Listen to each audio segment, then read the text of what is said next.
Thanks, Dr. Osborne, and I will actually start off by issuing an apology to you. I'm going to have to do something this morning that I really hate to do, and that's speak and run. I think the faculty know that they probably think I just speak and speak some more. That's usually what I like to do at different events, but I have to, at 9:30, I have to be at the Turlington building. Some of you are familiar with our Cottingham Colloquium, and we're recognizing award-winning teachers across the state, in the Florida Teacher of the Year, Principal of the Year, Assistant Principal of the Year, and School Data Employee of the Year, being honored in the ceremony there. And then, if any of you happen to be going to the football game this weekend, make sure at the end of the first quarter you pay close attention to the field. We bring them on the field and recognize them on the jumbotron in front of all the Signal fans. So, my apologies for having to step out here after the opening remarks, but I want to thank you all for the invitation to share some brief thoughts with you at this event as we honor the legacy of Dr. Carolyn Cottingham, or Dr. C, as many of the students and peers call him. 64 years ago, Dr. Cottingham became chair of what was then called the Department of Guidance and Counseling. And under his leadership, the department grew, and the roots of his work can still be seen today. His influence can be felt across the profession, as he was heavily involved in a number of professional organizations, including the APA, the ACA, the NBGA, which is now known as the NCDA. Lots of abbreviations. So Dr. Cottingham was also a strong advocate for the profession of counseling at both the state and federal levels, and he had a dream and a vision of growing a premier counseling program. And as I look around this room, I have to say that I think Dr. Cottingham will be very, very proud of our program's trajectory and our reputation. Today we'll be hearing from several individuals who were doctoral students of Dr. Cottingham, including Dr. Peter Scanlon, who has done a commendable job leading the growth of this colloquium series. The topic of today's colloquium is retrospectives and prospectives. Also joining us today are current program leaders that wish to share their vision and hopes for the future. Before I conclude my opening remarks, I would like to say a few words to the students joining us today. As you continue your education and you think about the transition to your profession, think of how you might follow in the footsteps of Dr. Cottingham and establish your own legacy. Always be mindful of what seeds you are planting in your respective programs and the individuals you serve, as the work you do today may blossom into something truly remarkable. So I want to now welcome the first speaker of this morning's festivities, Dr. Bob Reardon, who 59 years ago stepped foot on Florida State's campus, right? And I think the university and certainly the College of Education has never been the same. His fingerprints are all over this university, and he's done a tremendous job. I've had a great, well, didn't I get a chance to know him when I was a student when I stepped on this campus 20 years ago. I was mostly over the Tully Gym, but I can tell you as an emeritus faculty member, he's extremely passionate about everything that he does, and about supporting the profession and supporting the college and the university. And so I think he wakes up every morning and just immediately starts thinking of how he can make things better for those around him. And so it's such a great pleasure to introduce Dr. Reardon to you. He's the Professor Emeritus and Senior Research Associate at the Center for the Study of Technology of Counseling and Career Development, and currently mentors students on the topics of research and professional development. So please join me in welcoming Dr. Bob Reardon to the podium. Checking. Making speeches is not one of the things that I do well. I'm surrounded by all kinds of people who do it well, and I try to learn from them when I can.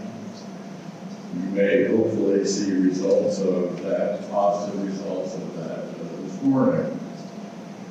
So the title of what I want to talk about is Remembering Some of How We Got Here, from 1958, we already mentioned that, to 2022 today.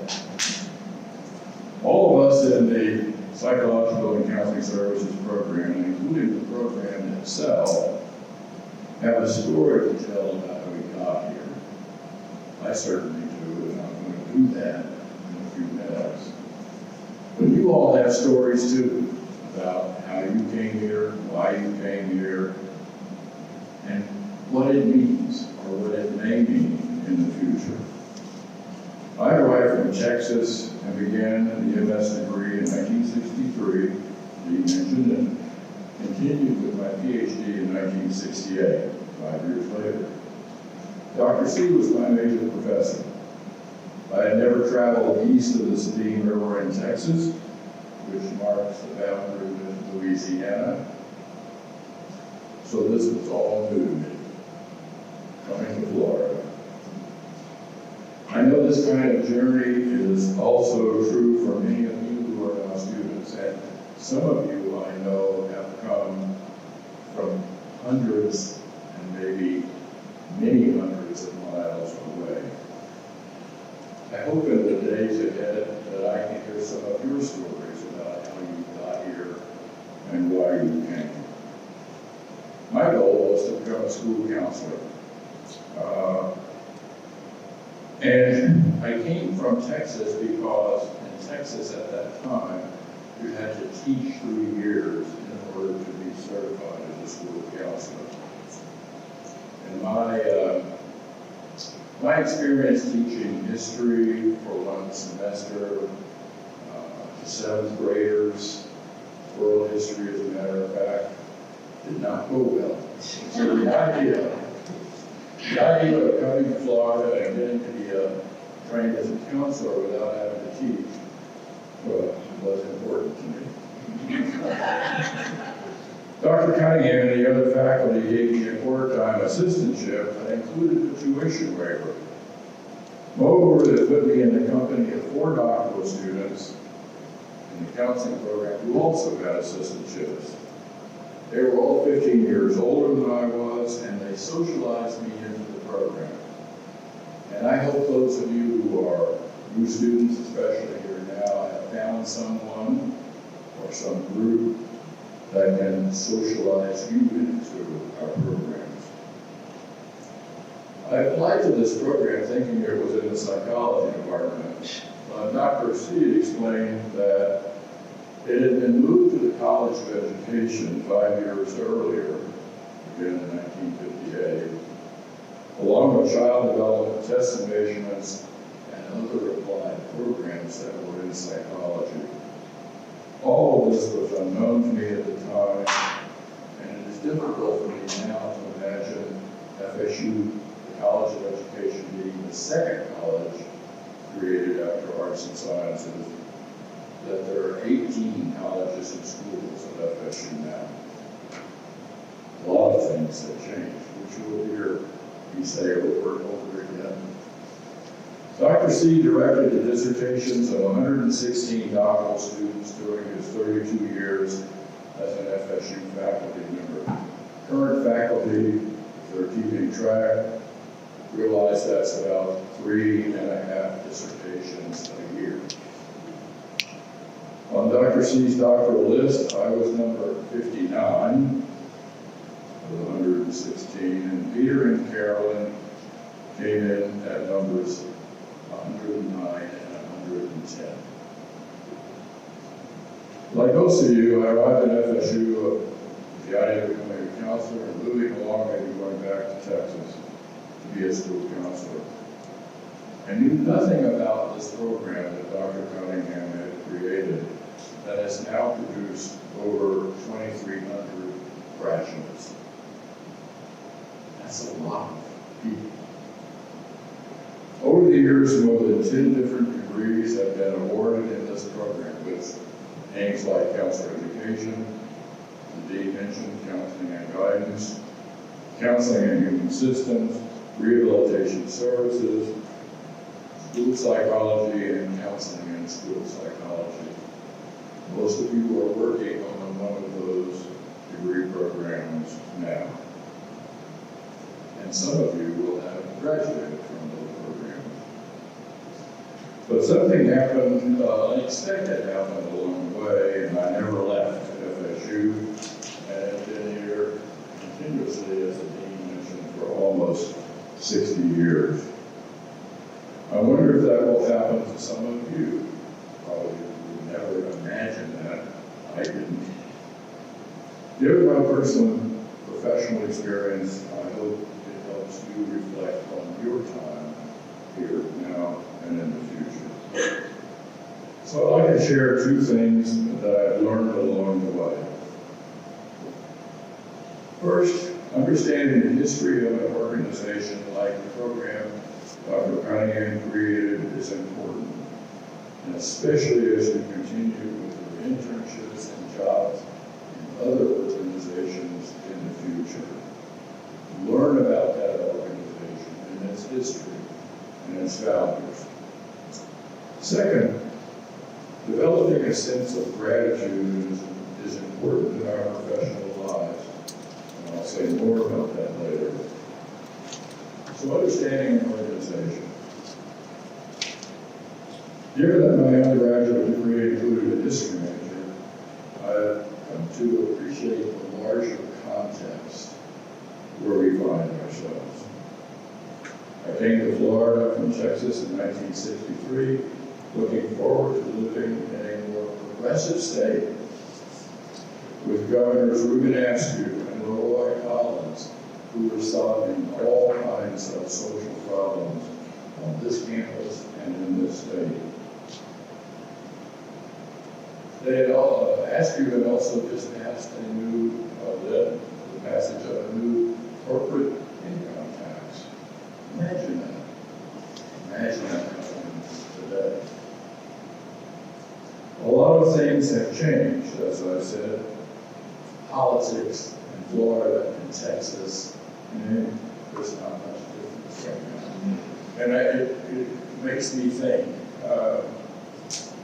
if I were coming to Florida now, it wouldn't be because it's a more progressive state. I'd still come. When I became part of the counselor education program, I was bothered by the lack of our history in comparison to the other college education programs. Where did we come from? What was our identity? What was our culture? Those other programs in the college at the time took great pride in their history, the achievements of their alumni, their emeritus faculty, all of that we still do. But we didn't. So after a little checking, I learned that Dr. C, our program founder, was one of the original 49ers at FSU. Never heard of this group. It was an elite, celebrated group of new faculty members who created Florida State University as a research university after World War II. I learned that because that faculty cohort included our Dr. Cottingham. So our program had legitimacy and standing. We had things in common with celebrated programs at FSU in physics, chemistry, geology, and other areas, given the work of our family.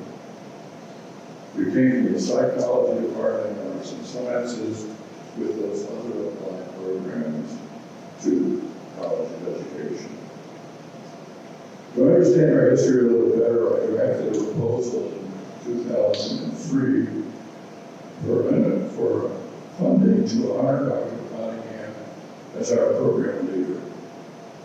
The proposal included the idea of a colloquium. The proposal was revised later and endorsed by the FSU faculty, PCS faculty. I wrote another proposal 3 years later in 2006 to the DeGraff Fund, and 2 students were hired to research the history of the Department of Guidance and Counseling. They identified 450 doctoral graduates at that time. That was just an astounding number. We had no idea that was going on and what was happening. So as a result of that work, I learned about many of our distinguished alumni making extraordinary contributions to communities and the profession. A video that caught my eye featured Dr. Peter Scanlon, who was interviewed by NFL sportscaster Pat Summerall famous television sports celebrity of the day. Goodness, how did Peter get interviewed by him, Peter's counseling guy, and so forth? I might note as an aside that oral presentations and electronic conversations have a place in organizational development, but written proposals creating a paper trail are less easily ignored by individuals or groups in leadership situations. They have a longer and more impactful shelf life. So my suggestion is to write things down, put them on paper, and keep them. The idea of gratitude and giving back. That video presentation and other information led Dr. Scanlon back to FSU in 2010. And he received a Distinguished Alumni Award from the college honoring his leadership at South Bay Mental Health in Boston, a nonprofit organization that, however, employed over 1,000 persons and had a $30 million budget. I failed to fully appreciate what he was doing and got stuck on the part of the nonprofit. So at the award ceremony, Peter and I were seated together and we chatted, and he casually asked if anything had been done to honor Carolyn. And I indicated, well, we have a proposal that had been endorsed by the faculty, but getting funding was a problem. So we asked, how much do you need? And I was really hesitant to respond, and finally stammered out $25,000. He said, I can do that. I can do that. I was shocked. Remember, he works for a nonprofit organization. That's what I was thinking about. That gift led to the first colloquium a year later, in 2011. I might add that Lois and Peter Scanlon, through the Vandermark Foundation, have added funding for this colloquium more than 20 times over the original gift. And they have also funded a toolkit developed at FSU on successful co-parenting after divorce. Some of their other foundation projects are in India, Vietnam, and the Dominican Republic. Recently experienced the hurricane. One of the goals of this colloquium is to help current students and faculty learn about varied options for professional work in their lives and careers. Carolyn, Peter, and I each arrived here with different goals, but as alumni, panel members today, we hope to help you learn about life career options in your lives. Moreover, a score of videos from past colloquia reveal so much about the lives of our alumni, including, for example, how they became independent contractors and entrepreneurs, how they worked in prisons, how they provided psychological and counseling services in schools, how they provided services in organizations, such as creating an EAP. They created a professional identity for themselves and their communities. They consulted from an international perspective. They built systems of care for disadvantaged people.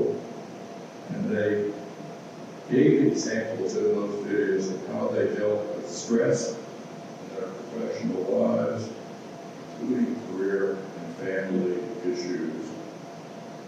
Perhaps you'll find some time to look at those videos, because the stories by our alumni reveal an ethic of gratitude and giving back in terms of knowledge, skills, and value to students and faculty in our programs. So in summary, I can say that my life career course totally changed as a result of my decision to come here. And I'm confident that yours can and will too. it's been an interesting and productive life career for sure. Some of you I know will have looked at some of these images of Dr. Cottingham that are on the website. But I'd like to just review a few of them and make some comments about those images. That photograph is probably the most formal portrait Harold ever submitted himself to. He was a very self-effacing, almost shy person. But as the dean mentioned, along the way, he influenced so many people. When I first saw this picture, I had no recollection whatsoever. But that's me sitting to his left, with a big glass. And you notice on the chalkboard, there are a lot of sermons. Harold was known for making circles about things. So if you got some feedback about your perspectives, on the back of the pages printed, there would be a lot of circles. So what you had to do the next day was go and get an explanation again about what all those circles actually meant. He liked graphic kinds of things, I think, and so circles was a way for him to do that.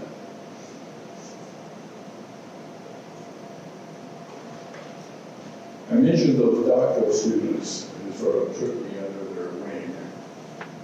And one of the things that they did was get me into a car with the three of them, and we drove to Washington, D.C. I think this was 1964, second year of the program. And it was the year that Harold was the president of the American Personnel and Guidance Association, and this was his presidential address. We were in the Washington Hilton, which is a relatively new hotel at that time, and I was absolutely blown away because the ballroom was the size of a football field. It was all indirect lighting with a scalloped ceiling. We were sitting sort of in some boxes, not on the main floor, and we watched and we listened. And Harold's talk was about, of all things, authenticity, which I guess is coming back now in some literature. But in that sort of solemn, staid place, that was the nature of his talk. And if you look at the picture, you don't maybe notice, but there are ashtrays at every table in the person. There was a lot of smoke in the room. And you notice that everyone is fully dressed in their Sunday best. Last conference I went to, it seemed like most people were not dressed that way at all. So it was certainly a different era. And I remember driving back from that experience with those three doctoral students, explaining to me what I had just seen and what was going on. It was a memorable experience. Harold probably weighed maybe 150 pounds. Gary Peterson would play tennis with him and some other faculty in the program at the time. He really liked to do that. Unfortunately, I think it was about a year and a half after he retired, he died. He was not physically a strong person, but when you look, well, that was his hobby. He lived in that car, he drove to campus every day. He was not a strong person, but look where he was. He somehow managed to find himself in the presence of presidents, president-elect. And he took great pride in what he was able to accomplish in the organizations that he worked with and for. The smile tells a lot. I don't know of any people who have been in a photo like that from our program since Harold did. Put any pressure on anybody, but there's still opportunities to have that kind of thing. And the last one, again to Dr. Cottingham, recognition of his leadership in the counseling profession. One other thing, just in closing, to mention about Harold was that it was really important for him to know that counselors have professional standing, that there be standards, there be certification arrangements, all of those kinds of things for professional counselors. But later in his career, he said, I also need to be licensed as a psychologist. And he went through that process after he had established himself and his reputation as a professional leader in the counseling profession. So, those of you who are pursuing degrees and certifications, thinking about licensure, pursuing that, Harold's a mentor and a model for how to sustain that moving forward. Thank you. I am so thrilled to be here today. And I want to ask you, before we even start, would you think of the best advice anyone ever gave you?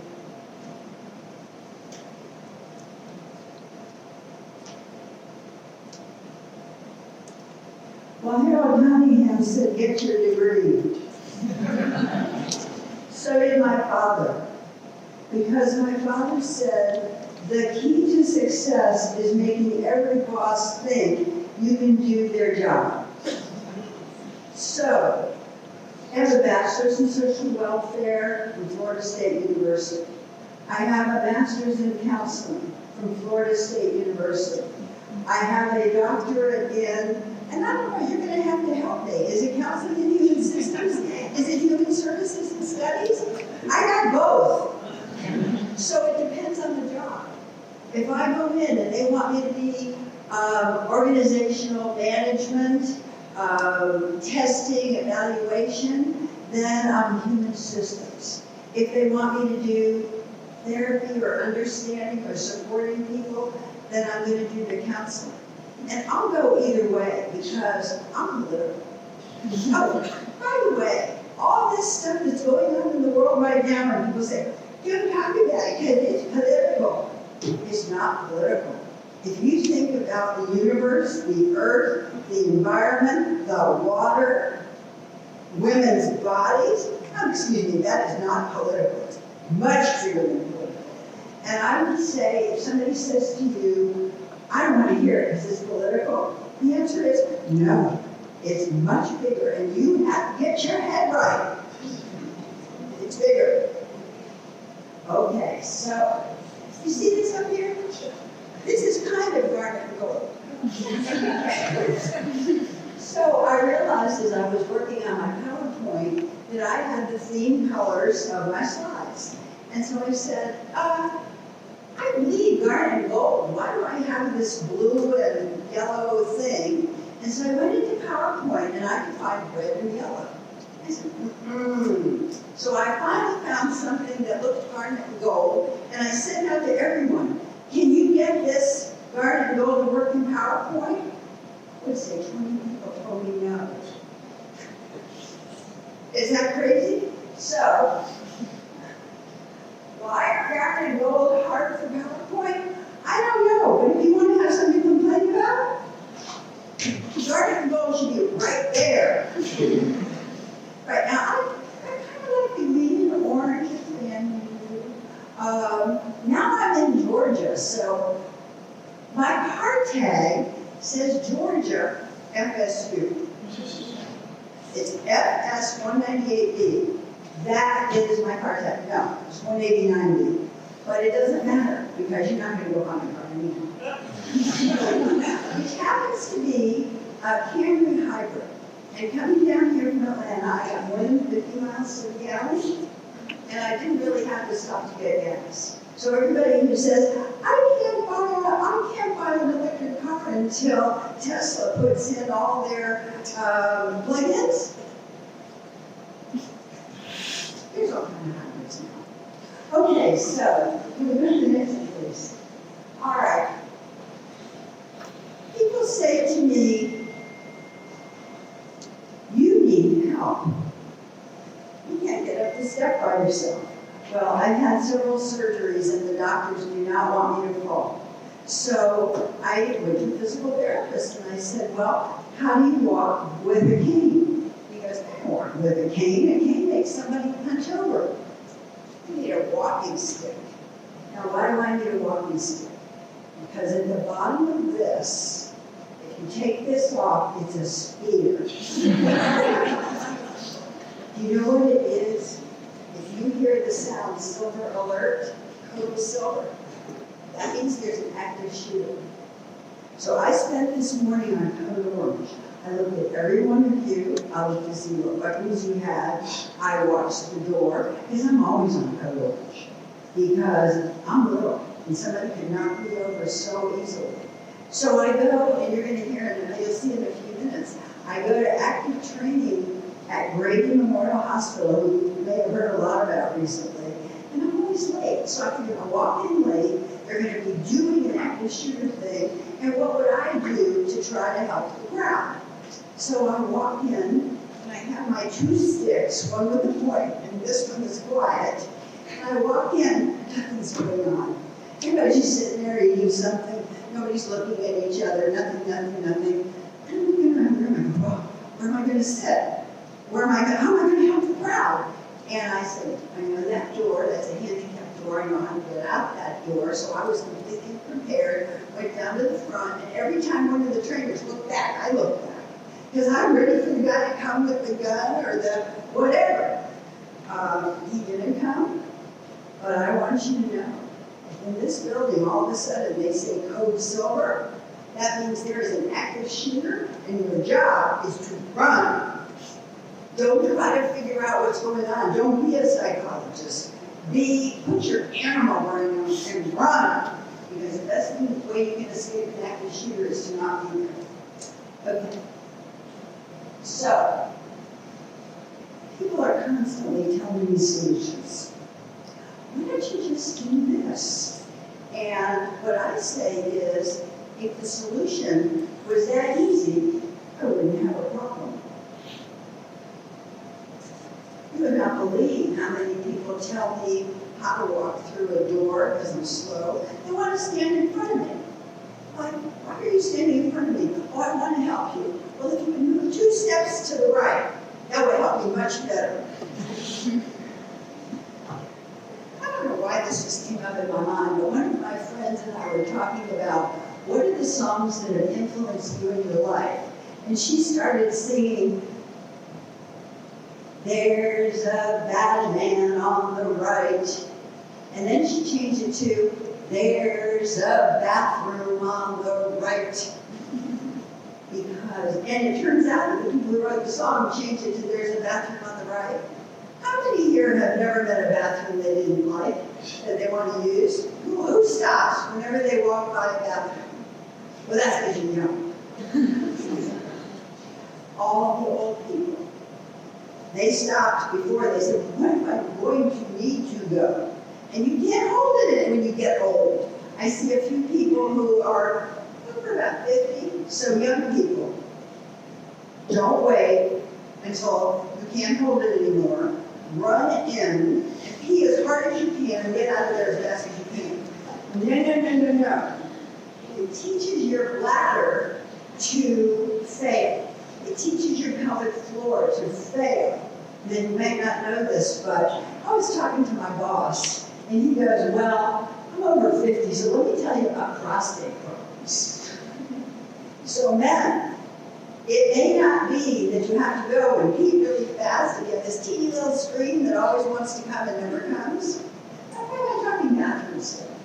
Because if you think about the most important lessons in life, bathroom is a big deal. I mean, when you're a baby, they put you in huggies and loves and pampers. And that's because every step you make is in progress. And every time they have to change you, they know it's not going to go on forever. But when you get older, it depends. So, next one. Y'all know Joe Hardy's window? So this guy named Joe and his friend named Harrison decided that they were going to figure out one of those diagrams where people could figure out what they do and don't know. So if you look, you can say, I know that I know it. I know that I don't know it. Isn't that weird? Sometimes somebody says something and you're like, oh, I know that, but why do I know that? Okay? Then I don't know that I know it. And then I don't know that I know what I don't know. So what I want you to do now is to think about for just a minute. Have you learned anything today you didn't know that you didn't know? And I want you, as it goes on, to maybe mark it down, because these are the things you will forget. By the way, the important lessons in life are slippery. You think you know that. The same lesson comes up over and over and over until you go, oh, I've been through this thing like 8 times. I already know how it turns out.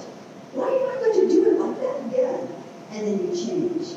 So at the end of this, okay, so here's an assignment. You're going to say to your neighbor, if you learned anything I didn't know that I didn't know that.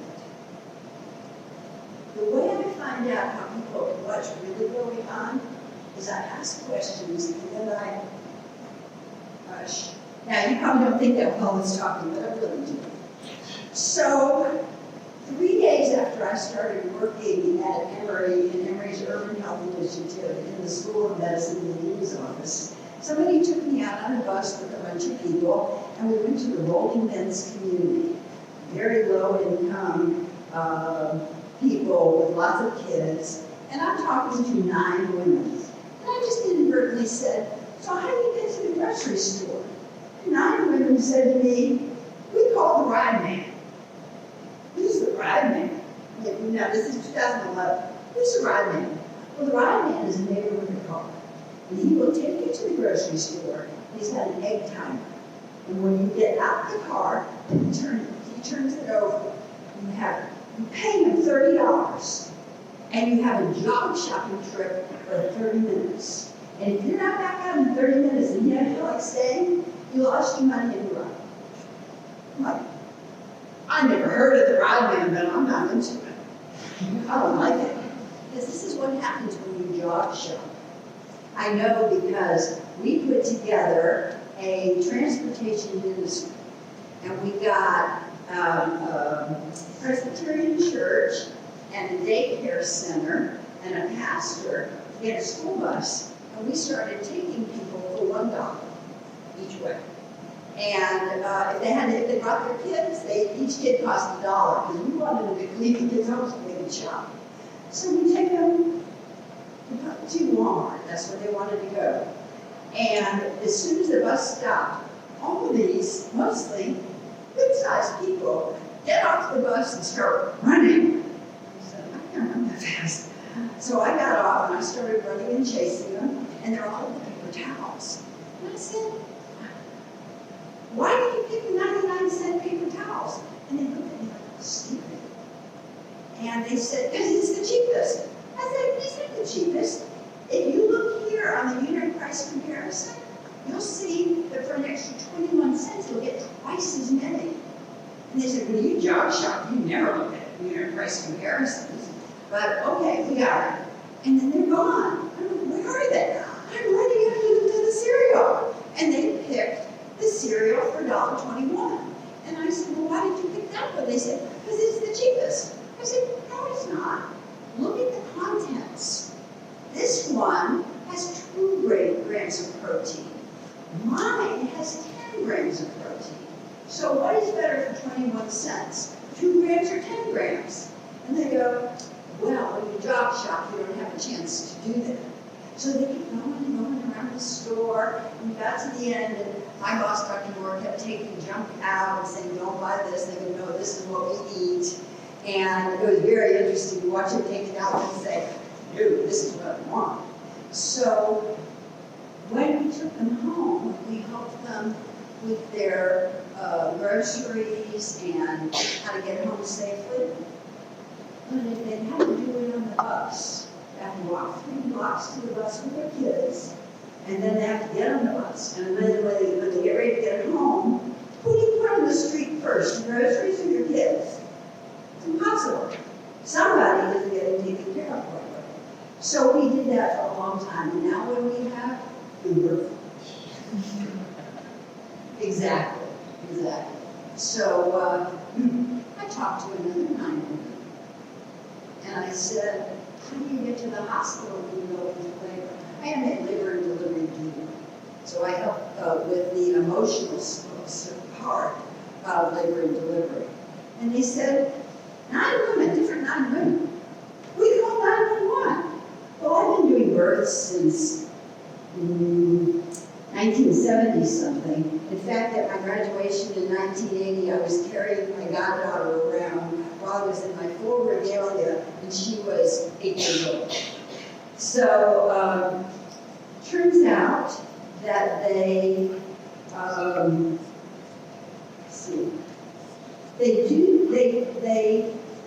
ended up calling an ambulance because, and this is one of the things about community-based participatory researches, which is one of my big lessons, is if you ask and you hear, you really may be able to change how you perceive.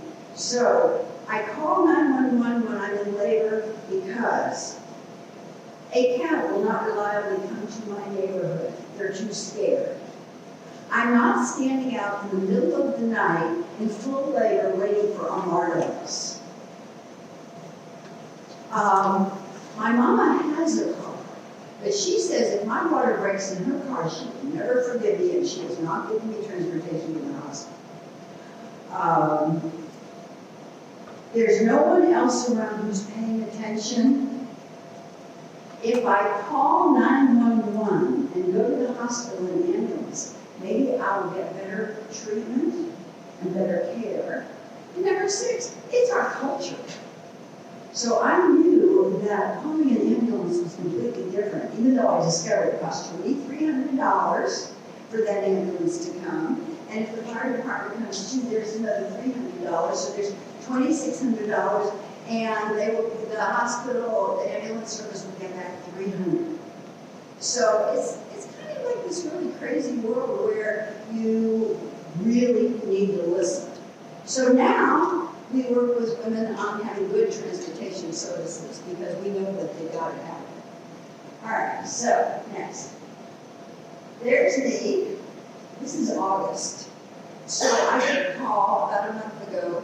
This woman said, I'm having a planned C-section. Would you be my doula?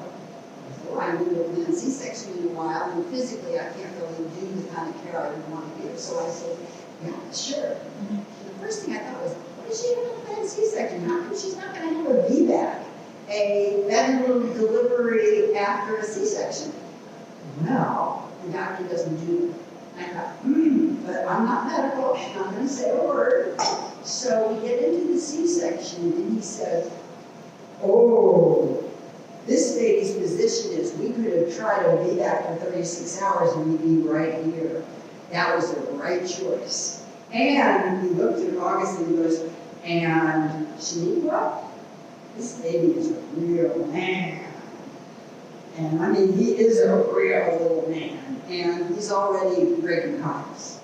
So, next. All right, but that got me into morbidity and mortality litigation, this is part of the work that what you learn when you're younger can turn into a whole theme. So, we want a woman to wait until her child is 18 months old and walking before getting pregnant again. Because if the baby's not walking, the baby's not healthy, they don't need another kid yet. Now, this is for the young mom. If you're 39 and a half and you just had your first baby, you're getting pregnant again in 6 months. Absolutely, if you want another one. So this is for the young mother. I had a call from the chief of service at Grady, and she said, I have been accused of being racist. Why would I work in Grady Hospital with the most difficult patients if I was a racist? I said, yeah, but you perceive that. So now we do focus groups and we talk to her staff and to the patients, and we say, was there implicit racial bias? And did it make a difference on their outcomes? And what happened was, she said to one of her staff, the staff said, this woman is coming in and she had a 3-syllable name and it had a hyphen and it had an apostrophe. And so she assumed that the person, she says, okay, so it's going to be somebody who's very overweight, who isn't using all of the right treatments and everything. Her staff said, that's racial bias, that's implicit bias. So we really now watch for that, and we try to really get the patients to tell us what it feels like that. Because how would she know? She is a doctor. She's not getting that. She's getting it from being a female and not from being a doctor. Okay, Atlanta Doula Connect. We connect people who help on the emotional side of birth. So I have all kinds of people. The director of public health in DeKalb County called me and she said, I'm having my sorority sisters sit with these teenagers that have nobody. You're a doula, fix it. So ever since then, we've been doing births. And finally, we advocate. In Georgia, it was set up so that if a woman had a baby, her medical and her dental care ended at 6 weeks. We moved it to 6 months. We got physical care to a year, but the mouth is still not part of the body. So that's not going as well as it should, but eventually will. Next. All right. I personally have delivered almost 800 suitcases to the shelter. Why? Because when I looked at what was in the plastic bags they were carrying, I asked one woman, what's in your bag? And she said, my driver's license, my birth certificate, my mother's wedding picture, my only decent pair of shoes. And I said to her kid, what's in your bag? My teddy and my undies and my pajamas. And I went to the social work people and I said, this is breaking my heart. I just bought 2 new rolling suitcases. Can I bring them? She said, it's the most important thing that you can give to a homeless person. Because when you give someone a rolling suitcase, they go from carrying their precious possessions in a trash bag to the dignity and mobility of a suitcase. You can change someone's life that day if you want to. And if you have extra suitcases, you see somebody on the street schlepping everything miserably, stop. Don't be afraid of them. They're more afraid of you than you are of them, probably. And by the way, I always keep a couple of loose dollars in my pocket because sometimes somebody will bother you and the only way to get rid of it is to give something. And I always say, I want you to use this to go home where somebody cares about you. Because if one person cares about you, your life has changed. Okay?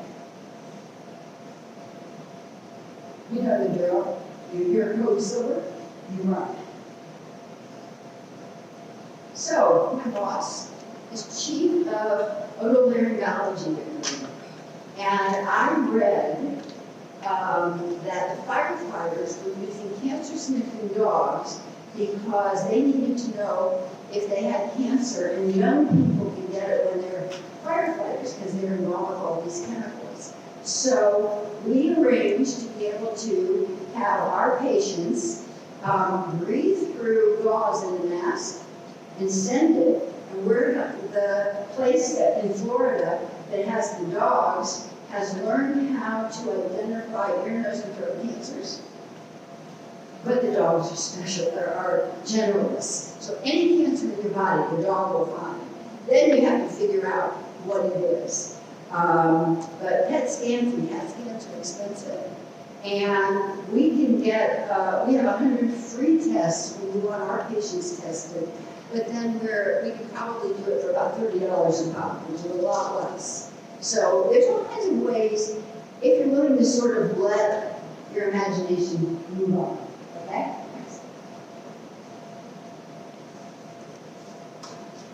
Can you see this? That's the truth. That's the real truth. Ask old people if that's the truth. Who's the boss? It's definitely the boss. Next. Okay, so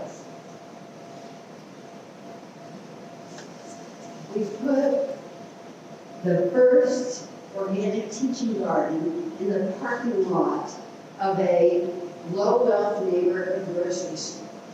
And the owner of the store let us put up 29 raised beds with seats on them so that people who didn't want to bend over, people wanted to bend over. So seats on them so that they could sit. And we produced so much food that we had to give it away. And the store employees learned how to do food. And then we took the food inside and we redid how he laid out his food, and he increased his sales by 7% in the first day. So we did have major influence on people's lives, like the smallest little things, if we're paying the right attention. Next. You know what DEI is? Diversity, what else? Equity, inclusion. Yes. So I look at this room and I'm just relieved. Because I looked at that picture of Harold with all the buff people, everyone was white. Now, one thing about those people is they work hard. They got up early, they worked, they came home, they worked, they slept, they got up and worked. So they were able to amass what they needed to help their children. I mean, my parents said it doesn't matter what else you do, you got to get your education because that changes your world. Okay. See, there I am. That's the ugly shooter guy. I got the 2 sticks. Next. Do you know you can get addicted to vapes? I thought that people were using vapes to get off of cigarettes. I met somebody a few weeks ago who said, I've never smoked a cigarette in my life, but I went to one of those hookah bars and I decided to try the hookah thing. He's hooked on vapes. And the problem with vapes is, when you smoke a cigarette, you put it down. But when you have a vape, every breath, there's that vape stuff. So you're getting less oxygen. I think the vapes are probably kind of stupid. So I told this guy that really, really wanted to quit. He told me he wanted to quit. He really needed it. I said, I want you to put your hand under your butt cheeks and sit on your hands. And every time you want to go for your vape, sit harder on your hands. Well, he's doing this. He said, it's like every second or two, I'm going for the vape. I said, you have to learn how to sit on your hands. Well, the man didn't want to sit on his hands, so we got him a rubber band. And every time his hands went toward his mouth, he popped it and it hurt. And because the problem is not with his brain or with his mouth, it's with his hands. You got to teach those things to stay down. So if you are vaping, a good piece of advice is see if you can sit on your hands, because you will end up with so much more than if you smoke cigarettes. Oh, other good advice. I smoke cigarettes. I smoke cigarettes probably in your class and stuff like that if you allow it. So I smoked a lot of cigarettes. And when I worked at Chattahoochee, which is one of the jobs I had after I finished my master's, everybody smoked cigarettes or they rolled their own. And if I came home at the end of the day and I had opened 3 packs were gone. Somebody has to smoke roll your own and they can have a real cigarette, they want a bum for you. So I had my medical students check a year ago. I quit cigarettes in the 70s. I have saved about $180,000 in cigarettes alone. Just in the actual dollar price. When I quit, they were 52 cents a pack. So if you want to have more money in your life, don't be a cigarette smoker.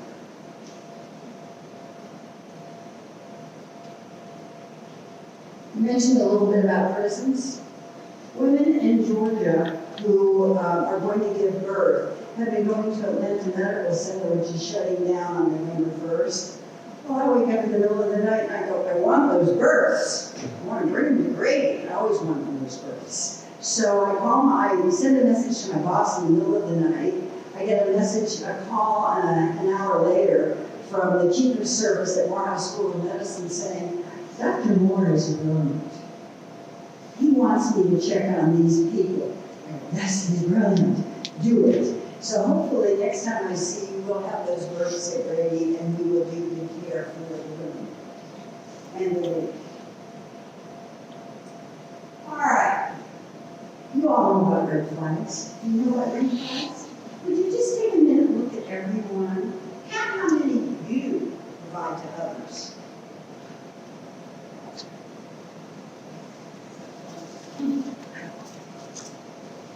You say, what? One of the first things Carolyn Aidman ever said to me was, I want you to work on self-actualization. And I said, what is that? And he said, good, you're on the road. Because I need to ask the question after so many years.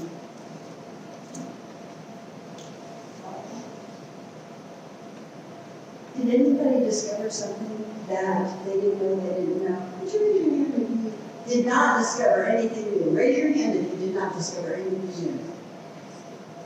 Would you turn to the person next to you and quickly tell them what you learned, what you found out that you didn't know they didn't know? Tell your neighbor.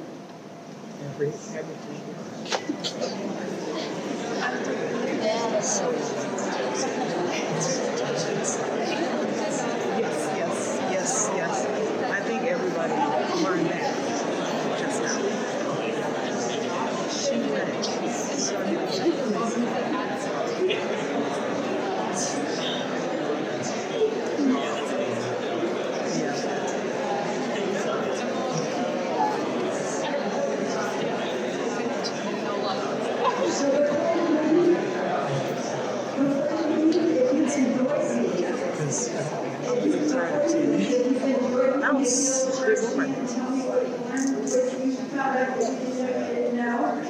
We can win into this.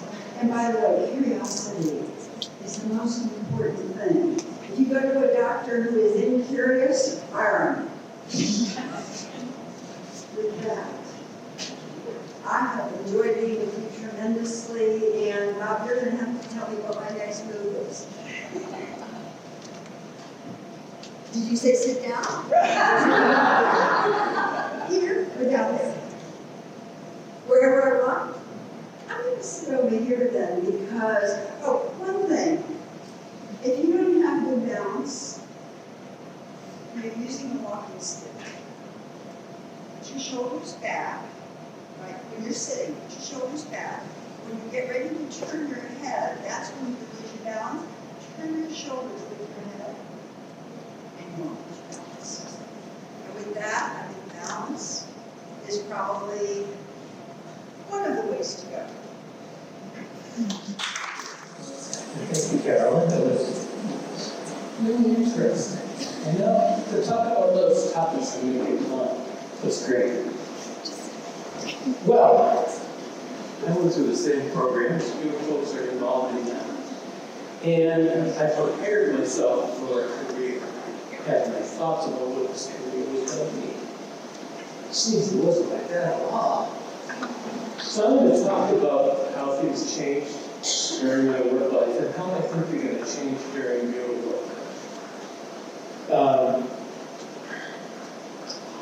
During my work life, one of the big changes that happened was federal government changed the way they dealt with states. When I started, I had prior to coming to FSU, I worked with Department of Mental Health. And I thought, well, gee, this would be a nice place to land after my degree. You know, work wasn't all that hard. It was pretty job security. There was a good pension plan, and I thought I was going to retire early and do a little private practice on the side. None of that happened. Public health and mental health, school lunch programs, food stamps, child care, alcohol and substance abuse treatment, education, other social services have all been changed about the way it's being funded. The federal government realized that the states could make their choices about how they were going to spend those funds.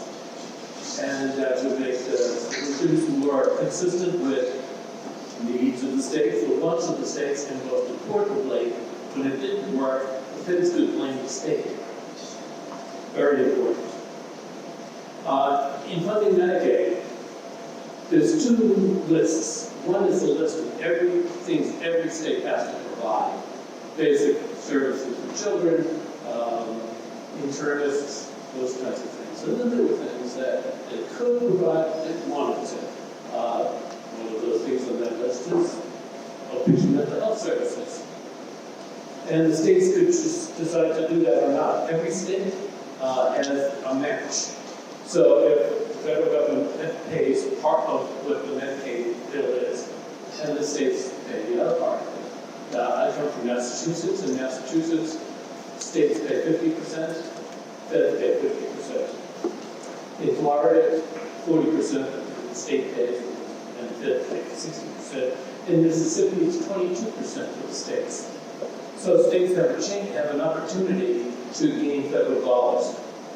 What they decided to do was to spend that money on their own services. Now, the states also realized that they were much better at buying things and doing things.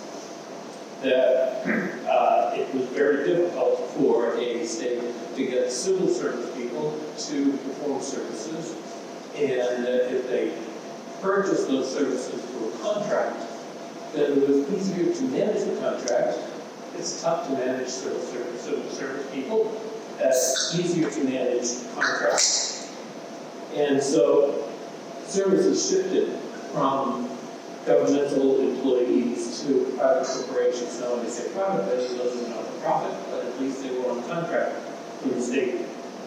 States started to rely on public charities, and they accepted contracts to do the work. Governmental funding was increased, and as governmental funding increased, the states, the charities, were less reliant on charitable donations. Would you donate money to an organization that had already income from federal monies? And in fact, we're making profits from federal monies? No, you don't donate to that. So these charities became less dependent on public support. Numerous child welfare agencies, family service organizations, educational enterprises became multi-service, multi-state, multi-site organizations, became more diverse, they became more indistinguishable from other organizations such as for-profit corporations. There was also a consolidation among the organizations. So one charitable organization would become very successful because people wanted to get stuff done. And they became bigger, took on more contracts, and the charitable organizations who were less successful at that, basically got taken over. We did a lot of work in early intervention. Early intervention is a program for children for 3. And there used to be 98 early intervention programs in Massachusetts. There's now about 32, and there are 4 programs, but they've just eaten up, gobbled up. We have 7 programs. And what's happened is, started out with the Cystic Fibrosis Foundation. They got early intervention funding, and so they became doing more than just cystic fibrosis. They also work with kids who are at risk because of family difficulties. They wound up doing work for autism, spectrum disorders, which went up to 5. So they're no longer 33, they're 35. They wound up working with families, so they had family programs. And pretty soon it's a multi-service agency and multi-sites. And if the state is buying the services, of course they have to then get serious about certification, licensing, and all of that. They established accounting systems. And once you have accounting systems, you can also start to demand outcome measurements. So now we're required to come up with outcome results. If you don't have results, you may not get the contract next time. But this has all been called privatization of human services. Non-government agencies, many of them are charitable, wound up having to provide the same services and basically compete with for-profit corporations, and they were pretty indistinguishable from for-profit corporations. That was a big change for us. This big change was the economy worsened. Imagine that.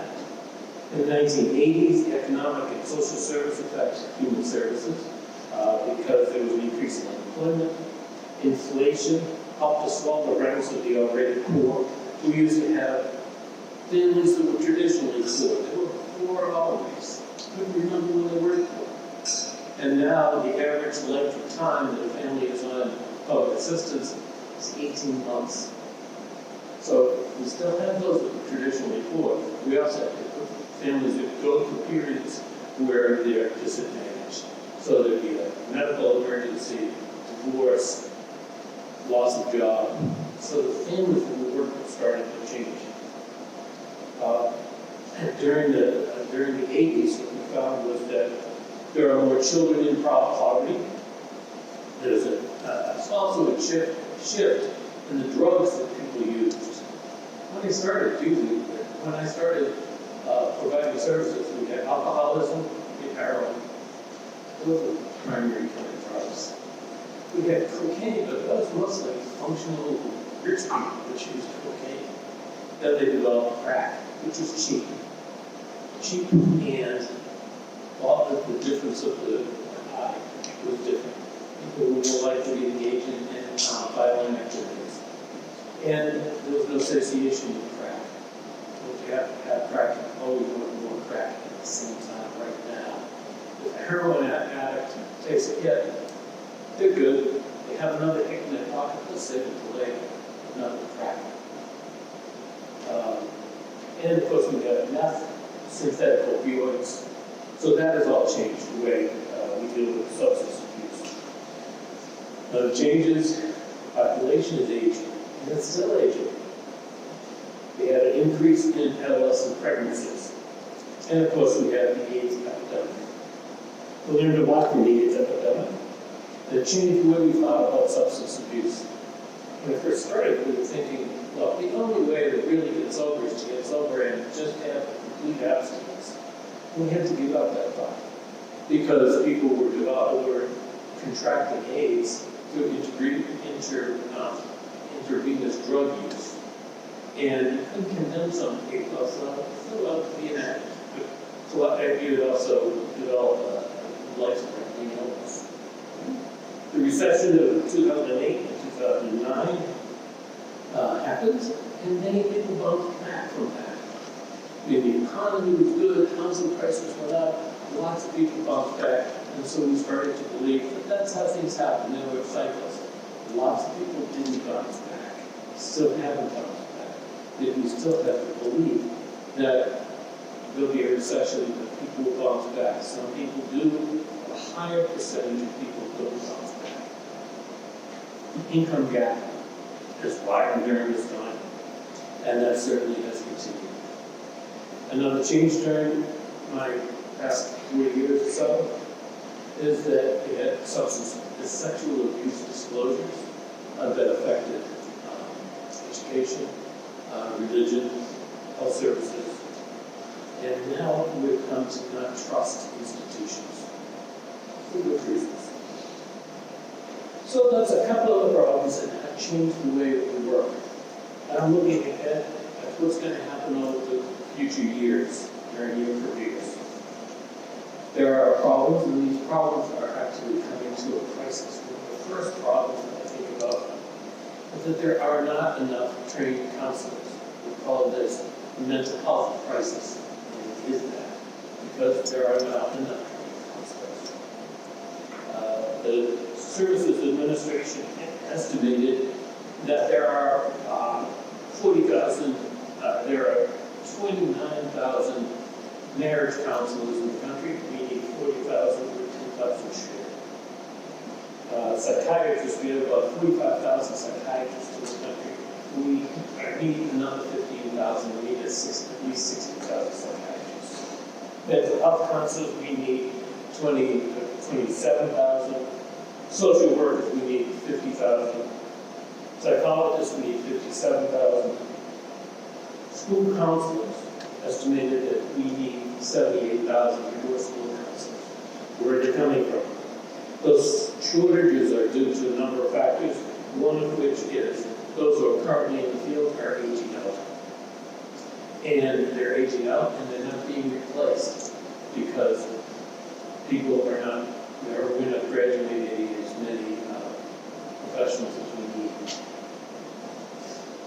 Despite that, the population of the United States grows, and insurance is now more inclusive, so there are more insurance programs, more insurance availability, and that has created a greater demand. So what are we trying to do to address that issue? Well, one of the things that needs to be addressed is wage and working conditions for people working in the services. We need to take care of them better, make it more enticing. Even if we do that, we will not meet the demands. We still need to do that, but we can't meet the demands. So one of the alternatives that I've seen and started to experiment with is using paraprofessionals.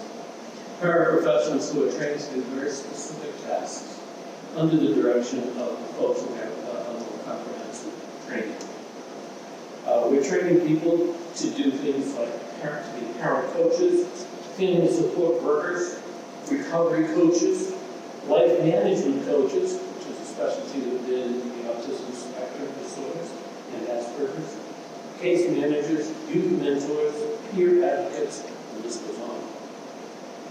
The question is, are those effective? Massachusetts had an interesting issue. We had a group of parents get together and brought suit against the state, saying that the state was not adequately serving children who had serious and persistent mental illnesses. They won the case. They won the case. And so they went to the court, and the judge said to the parents, well, you decide what you want, and you tell us. Which they came up with a list of things they wanted. And they said to the state, they want to do that? They said, yes, we do, because we were under mandate. So they came up with a list of services and a list of professions that were not really allowable prior to. So, for instance, we have youth mentors. Youth mentors take kids to go play basketball. And they have great conversations on the way there and on the way back. Mentors are part of the treatment team. So the mentors know what the kids' goals are, and they work on it. And then they go back and they discuss it with the treatment teams. Are those helpful? They're real helpful. We have family coaches that help families organize themselves, organize meals, organize shopping. They get people to doctor's appointments. They organize their medications. People are healthier, and they're allowed to keep their housing. It's much cheaper for families to avoid hospitalizations, to keep their housing, because housing is more affordable than shelters. And if you've been in a shelter, you can say, oh, not going anything be more affordable than this. But they're not very expensive. It's more effective, more cost effective. So helping people keep families together has been a major advantage, and if we can allow mentors to do that, it can be very helpful.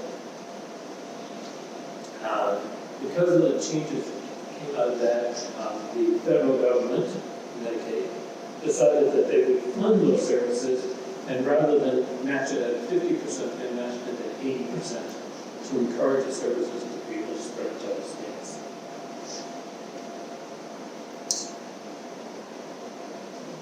So non-judicial services, interventions have been both effective and cost-effective. We learned a lot from the pandemic. We learned enough. But we've learned something from the pandemic. If we could just quit being so political about it, we might learn more. But now, we provide services to clients who are not in the same room as us. We do education from a distance. Starting to look at that. So if we can stop being so political about it, we find that there are better ways of serving people. We had a program we finally expanded to Pennsylvania, and in Pennsylvania allowed us to have psychiatrists at a distance. How hard is it to have a child psychiatrist in the clinic? Really hard. There are not many child psychiatrists, and you would do everything you could to get a child psychiatrist, you would then put them in there and realize there are enough clients to keep this guy busy. I was a little busy. Because we need one child psychiatrist appointments, 2 on a certain week, and that certainly doesn't follow somebody's time. They wind up doing other things, working with adults, which is fine, but we need more child psychiatrists. So we wound up doing it through video, and services were quite good. Oftentimes we have to have the child meet with the psychiatrist for the initial visit, but then updates were done by video. So all of these things have been changes that just starting to occur now, and I think we will need more of them. We can see there's some changes that are coming because there are trends, demographic trends. One thing is the population is still growing with people, and the population of elders is increasing. Population is growing, and it's growing in ways that make cultural diversity more apparent, and cultural sophistication and cultural competence more required. Individuals from diverse cultures have different ethnic backgrounds, and they want a voice in deciding how services are going to be done and what services should be provided. They've been input into the solutions, and we need to be able to design services for them.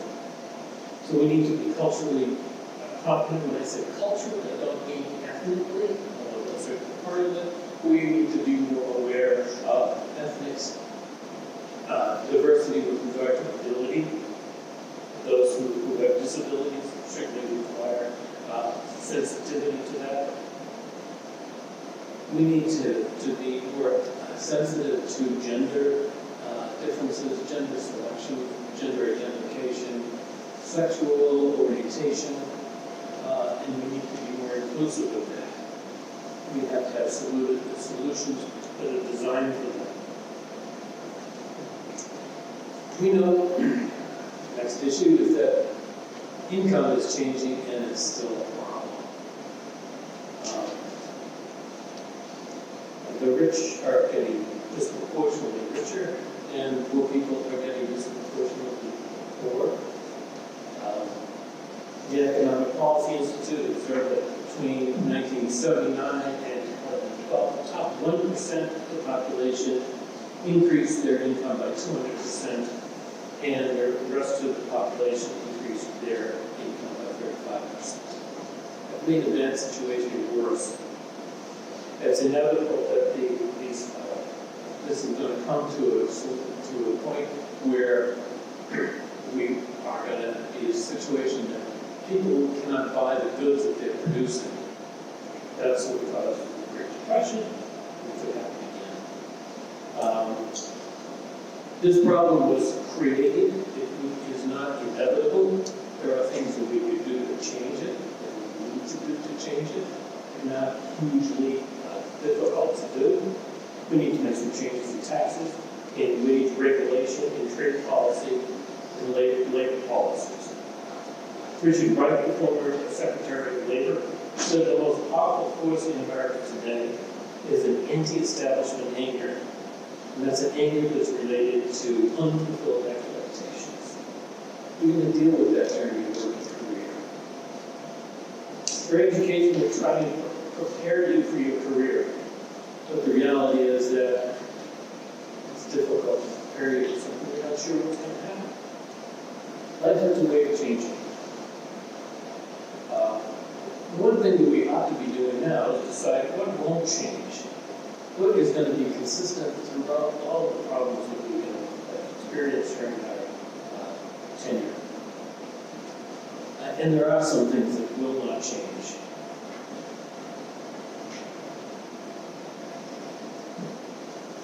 The question is, how do counselors connect with people? How do you communicate? And the solution is, you have to listen. Now, you have to listen to everyone. You have to listen to clients, and they have to feel listened to. You have to listen to parents and guardians, and they have to feel listened to. You have to listen to colleagues, collateral providers. You have to listen to students. And you have to listen to your boss, people. Don't think that you can focus on training now if you're not prepared to listen and learn listening. When I started this program, listening was a major focus. We were taught how to listen. The champion of this was Carolyn Aidman. Taught us all how to listen. You got to be able to do more than listen. But it's the first thing you need to do. We focus on treatment plans, we focus on evidence-based practices. Those are all really important to do. None of which work unless you have a connection with your consumers. I found that my clients didn't tell me always what was on their mind.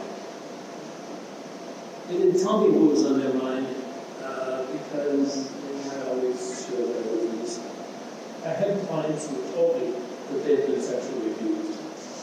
Many of these clients, I realized, had been in therapy before. Why didn't they talk to their previous therapists about it? Well, the therapist's not always ready to deal with it. Your client will not tell you that you're ready to deal with it. Sometimes the clients were ready to talk about it. The client didn't always know whether you were willing to hear it. Sometimes you didn't know sometimes you don't know what to do about it. And that's okay. It's okay as long as you're ready to hear it. Oftentimes people give us things that we don't know what to do. I had a 5-year-old girl who told me that her mother was a drug addict. And her mother would get drugs from a man who would come to the house and would give her mom drugs if he could urinate on her daughter.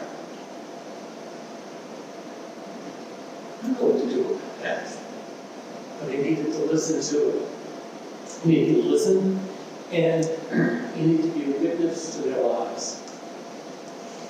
One of the most important things you do as a therapist is to be a witness to someone's life. We all need witnesses.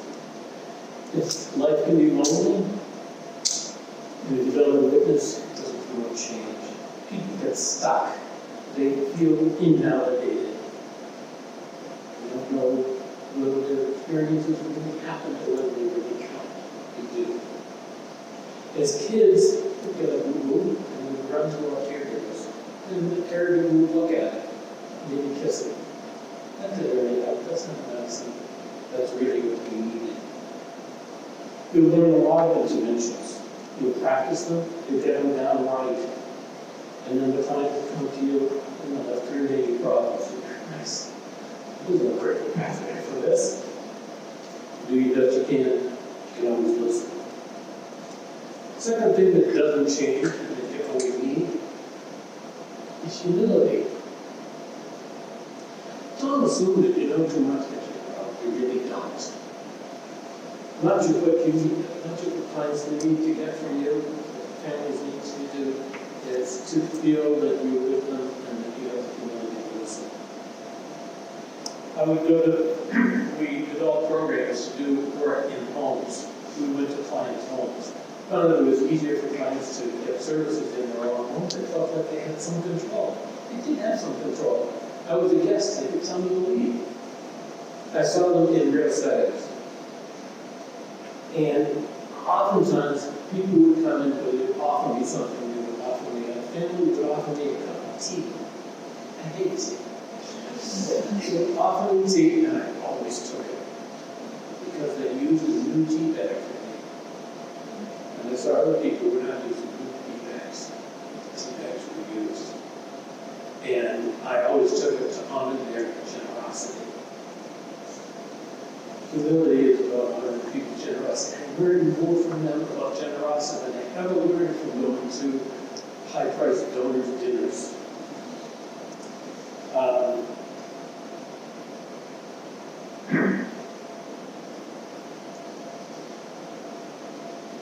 Clients don't have a problem with you not knowing what to do. They do have a problem with you not having humility. I went to, I was testing a family because of lead paint poisoning. I was testing the kids. I went to their public housing and going up the stairs, and it was dirty, got to their floor, it smelled bad, it smelled like Maryland. And I went in, home was incredibly clean. In my house, I told my wife I said. The kids were great. I tested all 3 kids. Took the all day. And at the end, I was giving mom some feedback on the testing. Sat me down, we had coffee, and she told me about it. And I said during the course of, we need to do something about this apartment's great, but the public housing smells like a car.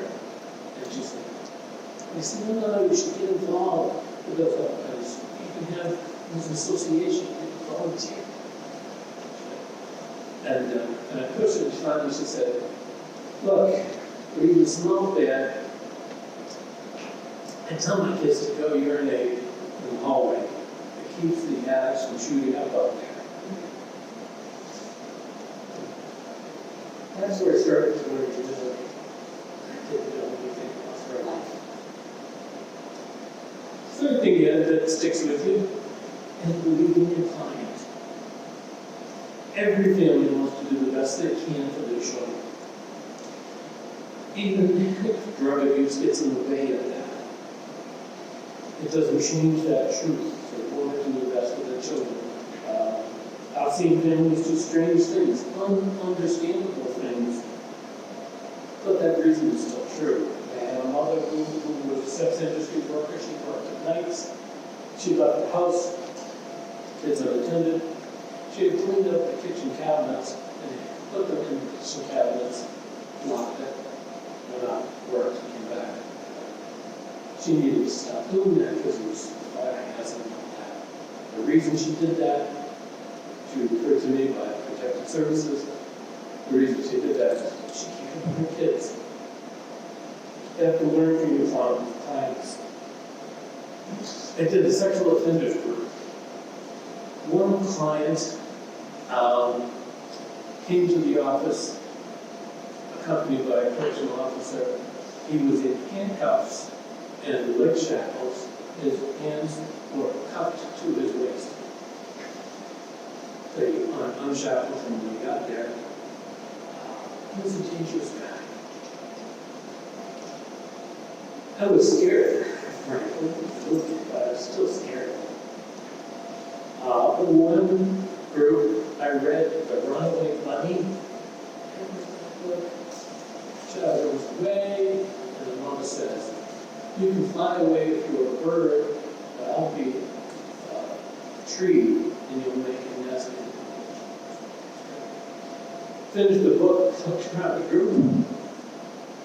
Every one of those kids was crying. That's the day that group became my clients. Prior to that, clients, I was doing the psychoeducational stuff about this and that, but they weren't my clients because I really kind of connected with them. I didn't believe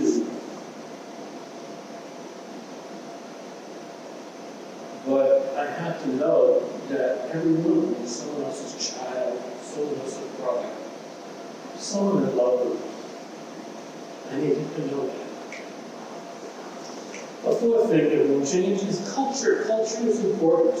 You need to communicate with respect, and you need to fully understand their culture. How can you do that? No, you can't fully understand someone's culture because it's not yours, and you won't fully know it.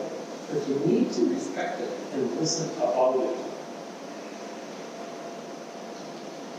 Ask them questions. Listen to the questions and respect those answers. Realize that different cultures have different situations in life, and some of the solutions you have don't work for them. I talked with a client, a family, and they were saying they're being evicted.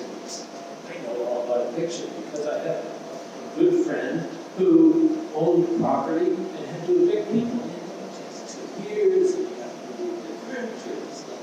And I could have given them all that information about they can't do that. But the reality is that my landlord won't throw my furniture out the window. There's money. Their landlord will come, a couple of big guys, and throw their furniture out the second floor window, and there's not a damn thing you can do about it. Be careful the advice you give. I think the police is a solution to people. In a lot of cultures, I don't think the police are going to be a solution for them. So you have to identify how families have solved their problems and teach them to use those same solution strategies in different situations. We have to work on instilling hope among people who don't have a lot of reason to be hopeful. We have to work at finding what is hopeful in their lives. Mainstream culture takes it for granted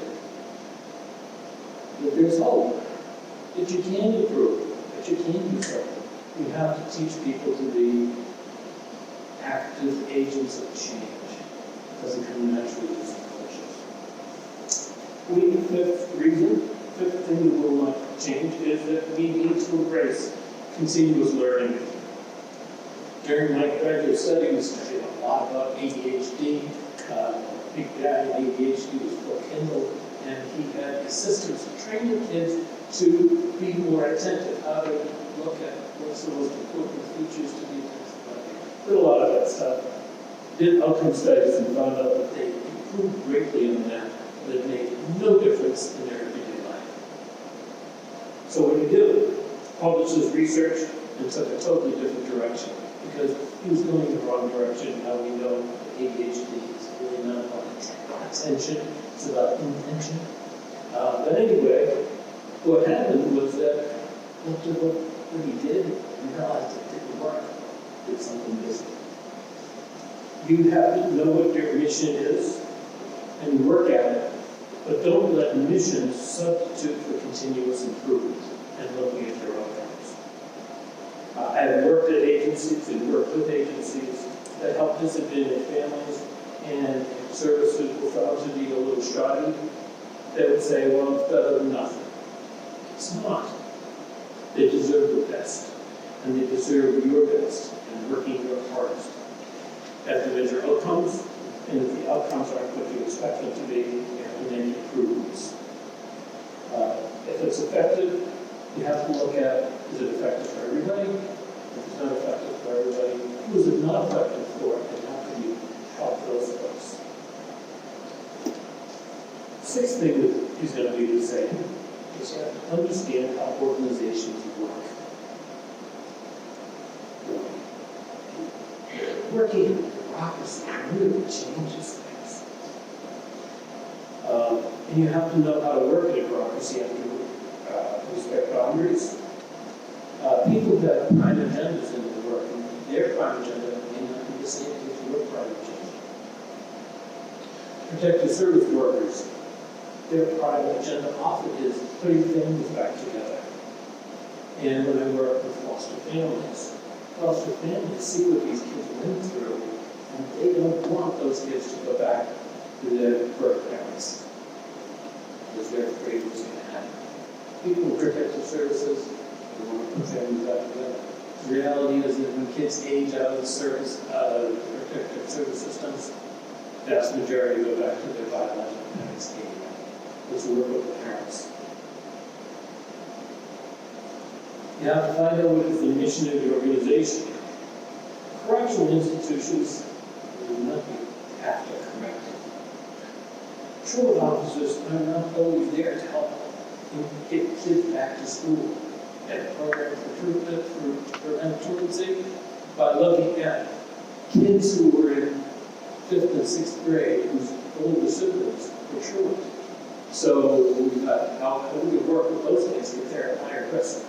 And school department said, nah, we don't find out what you want to do it.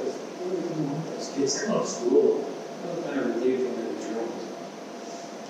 Psychiatric hospitals have goals like to prevent readmission. So the success goals and the way hospitals are the success of hospitals is measured by looking at what are readmissions. Well, we'll talk to people who are consumers and also advocates, and talk to them about readmission and say, you know, readmission is a big deal. If you were on the medications we were on, you would realize you don't have to run these medications. And the psychiatrist tell you to take them for the rest of your life. They make you feel like you're underwater. Better to take the medications when you need them, and occasionally you will need to stop taking them because they're just too much. And then you start to take them again because you need it. Well, it's hard to guess when you're going to need it. And so they're saying readmission is not a bad idea. We're on medication sometimes, but not all the time. Occasionally we need to go back and get it tuned up. So our programs focus more on how do we identify the red flags that you're going to need to get on your medication again, even though Dr. Tony told me take them all the time, and I support that. People don't want to do it. All right, what are we going to do now? Most agencies advocate client empowerment, but they don't want clients to be too empowered. I work with a number of cognitively committed couples, and nobody wants them to have children. They want to have children. And what we found is that the Department of Mental Retardation used to bring the women consumers in once every 2 months, and one of the things they would do is medicate them for Depo-Provera, which is a birth control. They didn't know they were getting that. But they would get the shot every 2 months, and that would prevent pregnancy. I'm going to do that. They didn't know what was happening. I worked with a homeless man who was consulting at a general hospital, and he was homeless, and it got really cold. It's really cold. He was admitted, his body temperature was 83 degrees, which is almost dead. He had lost 3 toes, but he wanted to go back to living in the dumpster. He needed a psychologist, a psychiatrist, to do a civil commitment. And do a civil commitment, which would have been pretty definite. So I gave him a 10-day note, so that it kept him out of the worst of the next whole spree. But then if you want to go back and live there, you needed to do that. You need to know where you fit in the organization, and you need to respect others. You're probably down on the bottom of the pecking order. And you're going to do okay with that. When I started, I got frustrated with administrators who I thought needed to be better, smarter, and kinder. But I gave up after I've been doing it for a while, and I realized, well, there are people under me who thought the same thing about me. You need to tolerate irony. We had a program at the House of Correction in a visitation center.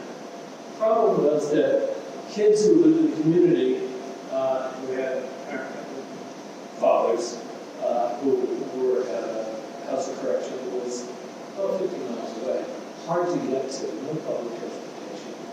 Moms didn't want to bring their kids there, partly because correctional officers didn't treat you very well if you're a visitor, and because there were problems getting there, and because they didn't want their children to see their dads in prison bar and all the environment.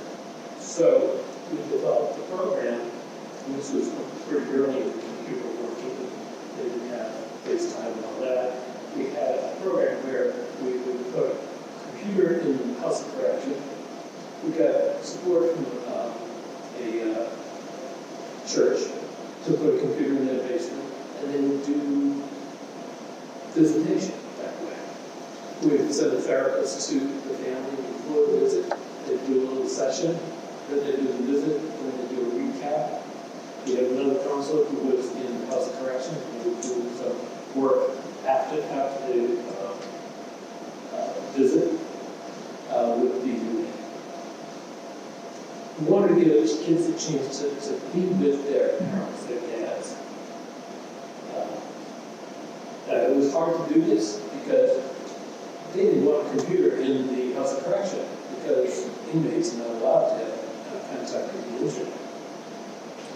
But got it through. I got to listen to one of the visits. A little boy asked his dad to sing him a song that he used to sing every night he'd go to bed.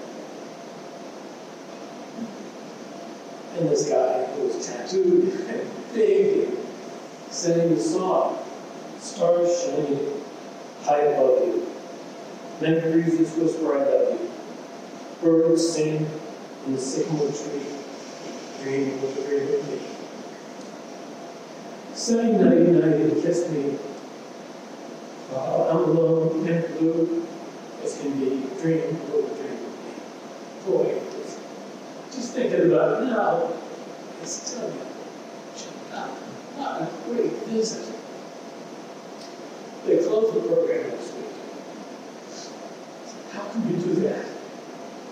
Well, Chief Correctional Officer said, we have a problem because there's a computer here, and now that has connections to the internet. I said, well, the inmates can't get into that room, it's locked. So well, it's not the inmates, it's the correctional officers that go in there and they watch pornography and you're supposed to be working. You better embrace irony because you're going to see a lot of it. Finally, you need to know that what you do is the work you are meant to do. This work is too hard and too important to do it unless you're meant to do it. You'll know if you're meant to do it. There are not a lot of good endings. Oftentimes, clients don't have great recommendations, and some are done because they sort of disappear and move on. But you need to know that what you do matters. The question is, do you make a difference? In my story, I worked with an 8-year-old boy, Justin, who suffered from acute lymphoblastic leukemia. That's a cancerous disease. The success rate is 70 to 80%. So we're pretty optimistic. I was there working with him, and one of the things we worked on, I said, well, what would you like to work on? He said, I'm going to die. And one of the things I want to do before I die is be naughty. He was such a good kid. And I said, man, I want to be naughty. And so just what do you want to do? I want to play pranks on my sister. So he found a prank place, which is on the internet.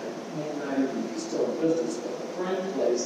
And he would go in there and study, learn these pranks, and there would be some pranks that said, no, it's too mean, I can't do that. Finally, one of the pranks was to put powdered jello in the shower head. And he did that, and she went in to take a shower, he got a little chair, and sat outside waiting for it to happen. And she came out purple, she was loud, and she ran through a door, and he thought that was so good. It was the sweetest kid I ever met. He had a great sense of humor. Got some, there was an article in the paper about him, and he said that he liked these little cars, matchbox cars. People sent him all sorts of matchbox cars. And he said it was nice of them to do that, but you can only love so many.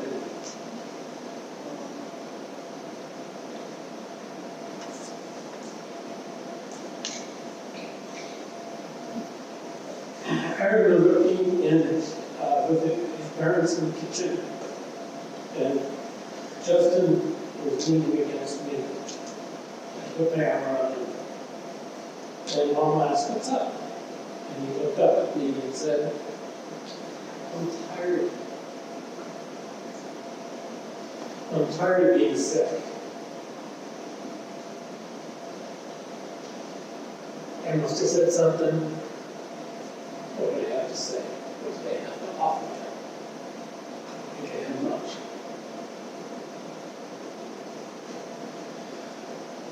Justin was within the 20% that he made. This funeral was where everyone was involved. I went to the parents' house, a week after the funeral. I went to get matchbox cars. He wanted to donate to shelter. And we talked, and parents, Mom and Dad were very thankful for what they had done. I told them I didn't do anything. And they were still thankful. And they said, I said, I was fortunate to have a chance to know Justin. And Dad started crying. He said, the last couple of weeks, when you told us how sorry they were for us, what great losses we've had, how difficult it was, how wonderful it was, and we got a lot of sympathy.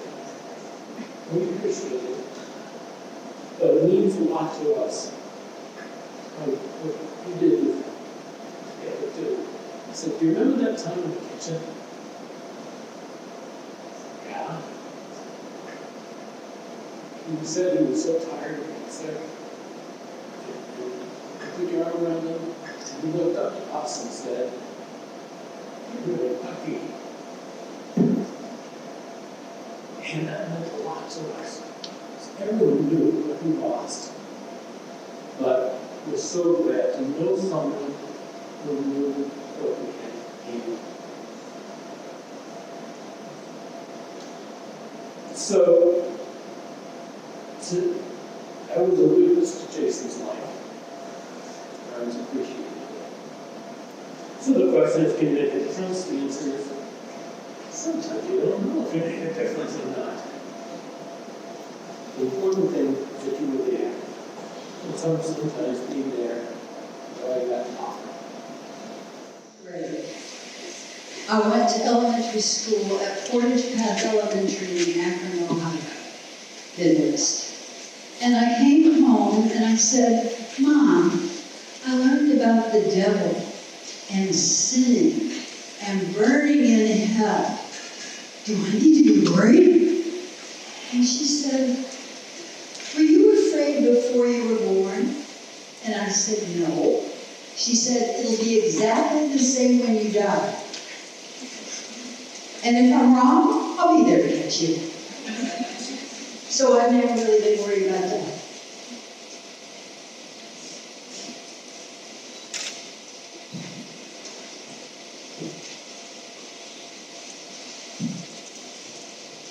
Geez, I got so much good advice. Probably just popped into my mind was never be afraid to change, because the alternative is the worst scary. So always be ready to do something different.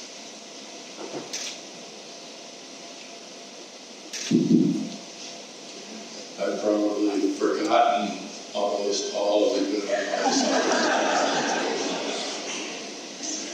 But Carolyn reminded me of one thing, and it wasn't actually advice that I got, it was advice that my mother got in either the first or second grade.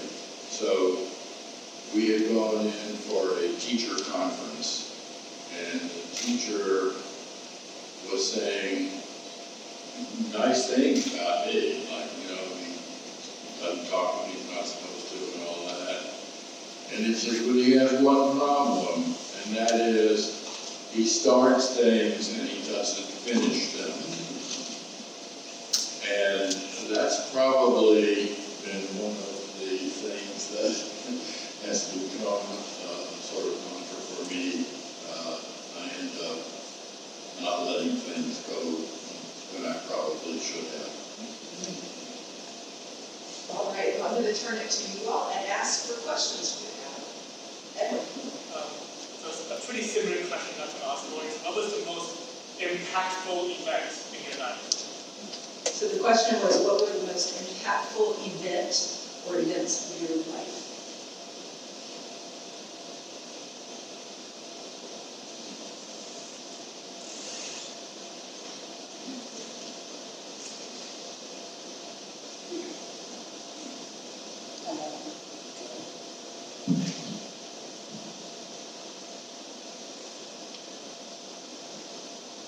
I had a near-death experience last year. My guts were hurting me, and I ended up at the emergency department, and there were 3 people standing above me. And one of the men said to the other one, "This one probably won't make it." And I was listening, and I said, "Did you just say I'm going to die today?" And he said, "Yes, you will probably die today." And then I heard the anesthesiologist say, "I'm ready to do the anesthesia." And I said, "I've recently had cataract surgery, and I know that I'm very sensitive. Don't OD me." And she said, "I weighed you, that will be perfectly sufficient." And I remembered myself putting my finger up and going, "No!" And I woke up with post-anesthesia brain inflammation. And my brain was completely screwed a year ago, August 14th. And so I've spent more than the past year trying to recover from not being able to remember what happened 3 minutes ago or 2 minutes ago. Now I can remember what happened then, but driving, I'm allowed to drive, but a lot of times when I'm driving, I can't remember where I'm going. I cannot remember. And I have to pull over and look at my notes or remember my day. And I would say, when I was ready to be discharged from the surgeon, he said, "I want you to bring someone with you who doesn't have any thinking problems." So I brought my friend, and he said, "Continue to remind her that when you have had a near-death experience, you are changed forever." And I'm changed forever.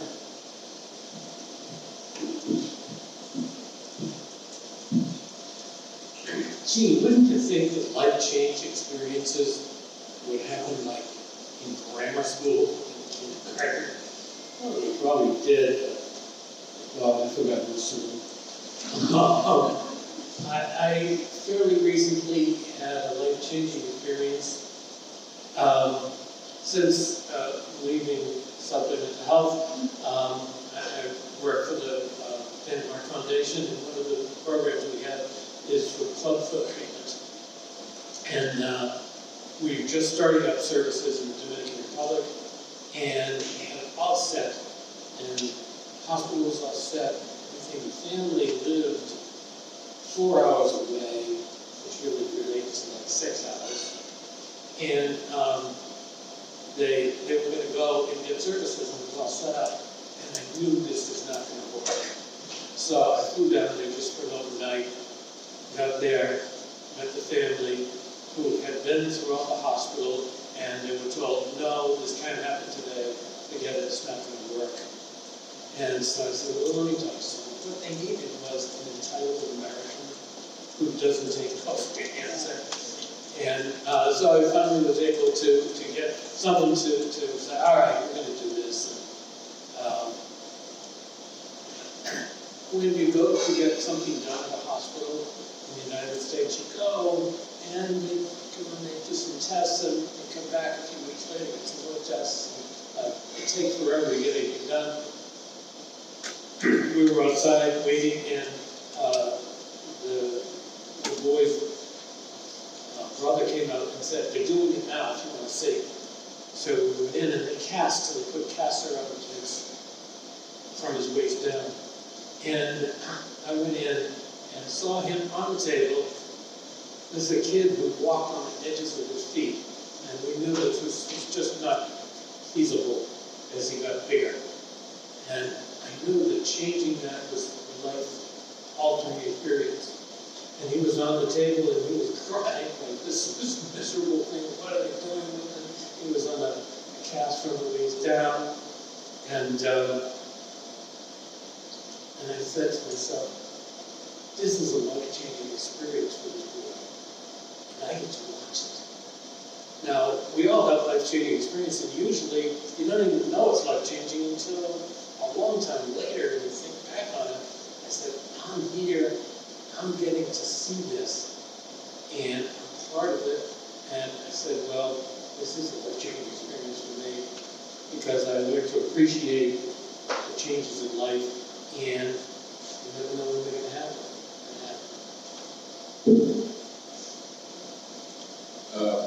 I think almost every experience I've had in life has been important and life-changing. And the obvious ones would be the birth of my 2 children, marriage, but probably in keeping with the things we've talked about already, getting my degree from FSU has made everything different. I mean, just everything. Yes. The version of you when you went to FSU to get your doctorate, can you give any advice from the version of you now?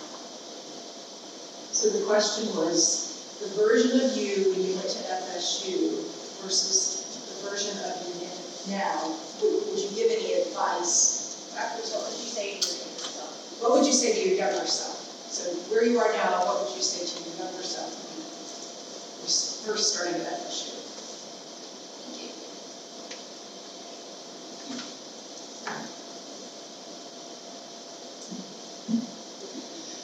I remember graduating, doctorate, getting up there in the field, and thinking to myself,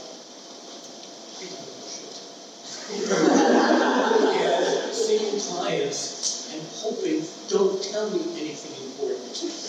I don't know what to do about it. The advice I would like to give to myself back then is, it's okay.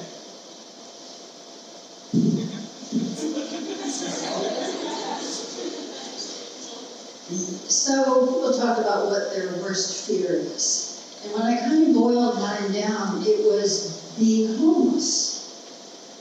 And I thought, well, how do I avoid being homeless? And the answer is, you don't use everybody up.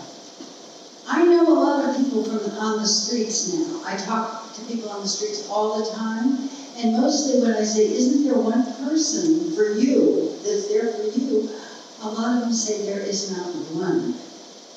And I mean, I'll give anybody the bus money to go back to Macon and find somebody in their family, or find a pastor, or find a woman who needs an artistic project.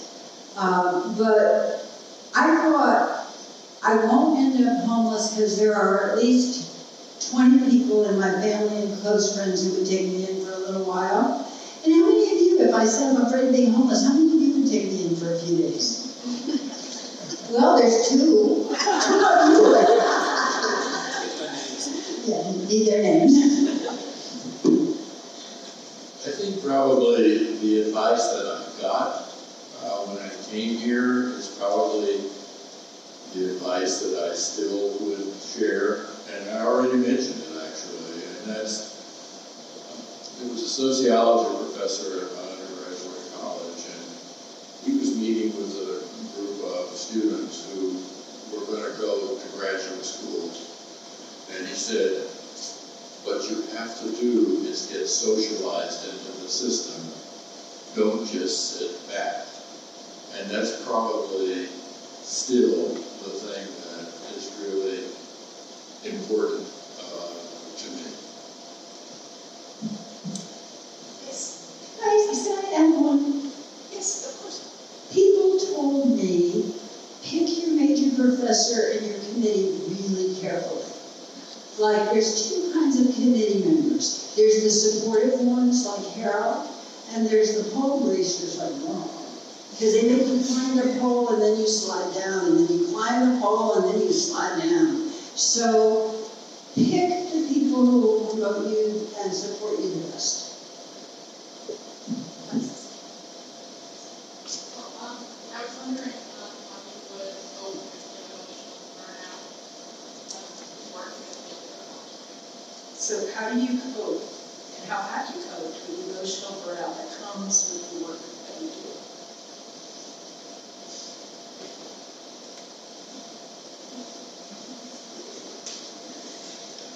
This isn't probably a very good answer to that.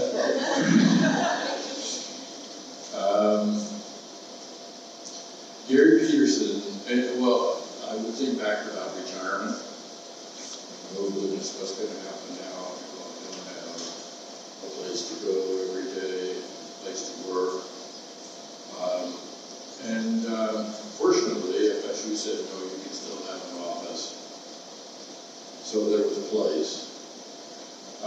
But Gary Peterson said to me once, years ago, as we were retiring, he said, we'll never have to worry about what to do because we have a theory and we have instruments that we can use. And that has been true. As long as you can keep working, then good things happen.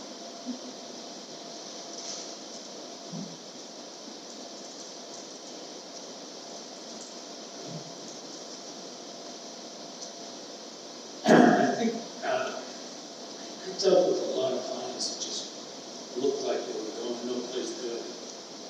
I dealt with clients that, one client who was committed to prison, which was like,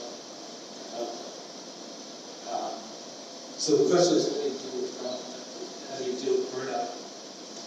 For me, it was trust the process. It's not about you. It's trust the client, trust the family, and recognize from me personally that it's not in my hands, it's in the hands of the higher power anyway.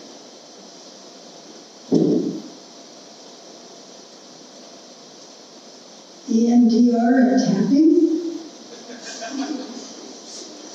You know what I'm talking about? EMDR is one of the therapies where they watch what's going on with your eyes and they can help reduce trauma. And it's very interesting. It's not for everyone, but very interesting. And then there's another way to reduce trauma, and there's PTSD and CTSD. So if you had a one-time big happening, that can be dealt with the tapping with the EMDR. If you've got long-term stress, you probably need more talk therapy. I think we have time for one more question, right here, please. You mentioned how, like, when you graduated, you were like, I don't know anything. Have you ever encountered those moments where, like, you kind of doubted yourself and you're like, what am I doing here? Like, I don't belong here. I'm not fit for this position. If you have had any of those moments, kind of like self-doubt, what have you done to kind of overcome that? Good question. So the question has to do with self-doubt. So mentioning that I don't know what I'm doing, and I think think we all have that, but how have you dealt with that? With those questions of self-doubt, what am I doing and how am I doing it? I don't know what I'm doing. No, No, you haven't. I have white privilege. I've been in a room at HRS where they said, oh, let's drug test all of the employees. And I said, I drug test my employees every day. And they said, what are you talking about? I said, I talk to them. I look at them, I touch them, I smell them. I know if they're going through a problem. I said, so how about if right now we get the pee testers and everybody pee in the cup right here in this room and start with you? They completely shut up. So I have white privilege. And you're going to ask me a question, right? Yes, Dr. Aidman wanted me to ask her what her wristband. Your wristband is your party favor. I just can't see going to a party without a favor, right? And we talked, I heard everyone talked a little bit about politics. Slava Ukrainia.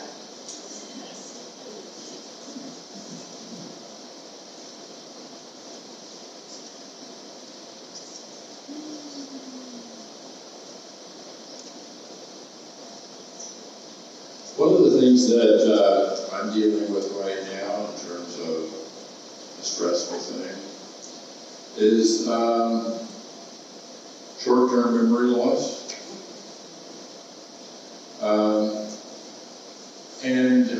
What do you do about that? I see a lot of commercials on television that'll fix it. A colleague, Jim Sampson, and I were standing in a serving line at a cafeteria at a conference when we were there. And the guy standing behind us was B.F. Skinner. And he was 80 at the time. Sampson, never shy about talking to anybody, said to B.F. Skinner, well, how are you doing, now that you're retired and so forth, and how are you dealing with memory loss? Skinner said, I just write